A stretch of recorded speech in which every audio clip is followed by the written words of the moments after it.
Welcome to Storytime with Basics. So today's one it says love but found. And this person narrator said, any man my sister fall in love with, I must fall in love with him too. I don't know why I always love what my sister loved. Her clothes, her food, even her shoes. They all had this magical pull over me. Sooner or later, I started liking a kind of man too. The worst part, all three of her exes became my exes too. I never allowed her to stay with a man I had loved first. One day, a rich and handsome black American on a dating app, though his parents are Nigerians, I thought had matured, though maybe I've changed. They dated for 2 years, and this time I let her be. He was perfect tall, chocolate skinned, with that sharp suit, and a tie looked like it just stepped out of a movie. But then I started to feel that similar pull again. I wanted him. My sister had a daughter from a previous relationship, and she kept it hidden from Jay, hoping to break the news later. But on the girl's 6th birthday, I posted a picture on Facebook tagging both my sister and Jay. It wasn't an accident. It was an intentional thing. I struck a deal, and it didn't take long for Jay to find out. That post caused an explosion. He left her immediately. My sister was crying, sobbing. Then she asked me, "Why would you do such a thing?" And I said to her, "It was just a post. It's not my fault he didn't know." I said coldly. But deep down, I was waiting for the storm to pass, waiting for the right moment to strike again. Soon after, I started talking to Jay. It was innocent at first, just small talk, but I knew what I was doing. I played my card carefully and eventually it fell for me. Hard, and in return, I let myself fall too. This time, I made sure not to tell my sister, but I told one person, my dad. He wasn't pleased at first, but later kept the secret between us. We are besties. When I visited Jabe's parents, they treated me better than they treated my sister.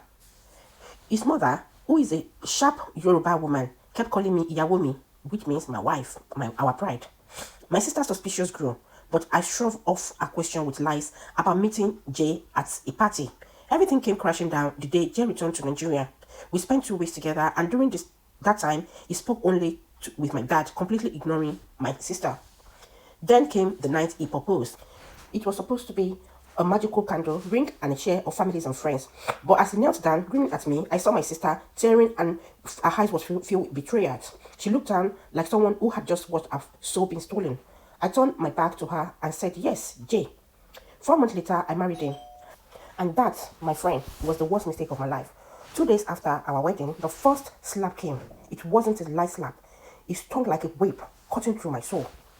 I said, "Jay, why?" I screamed, holding my cheek in disbelief. What was my offense? My friend came to the house and I entertained them. "I'm sorry, baby, it was a mistake," he said. His eyes softened, but the darkness behind them couldn't be hidden. I should have run then, but I didn't. The same night, he cancelled our honeymoon. We just tore a random stay of 2 days, and that was all. He even threatened to get all the money he spent back from me, but I laughed. I never knew he was serious. Then the real nightmare began.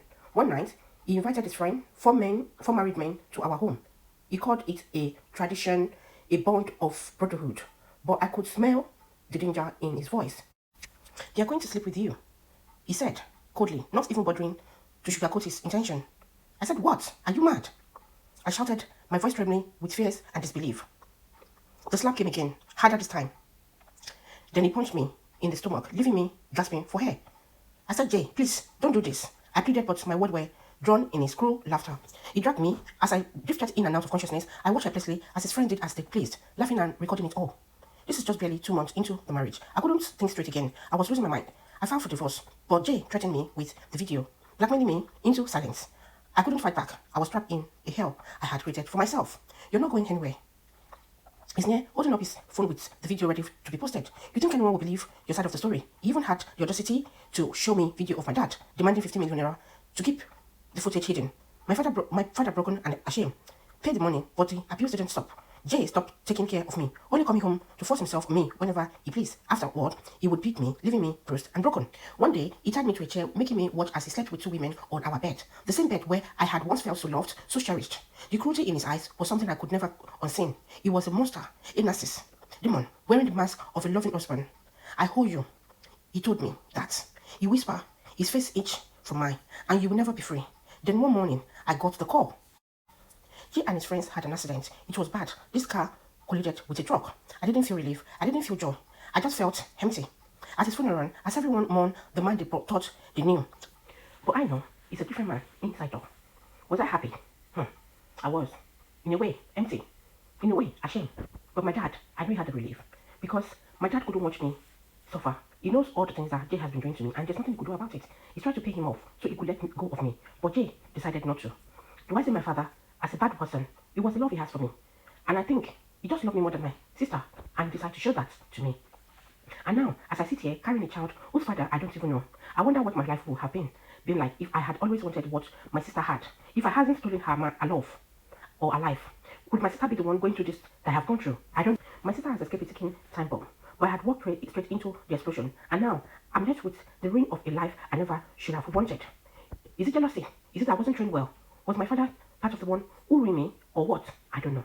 But to sister out there, if you start feeling this way, that you feel you need to have what your sister has or your sibling has, you need to check yourself in. You need to caution yourself because this could ruin you. I was ruined, but God saved me by letting Jay go away. If not, I wouldn't have come out from it.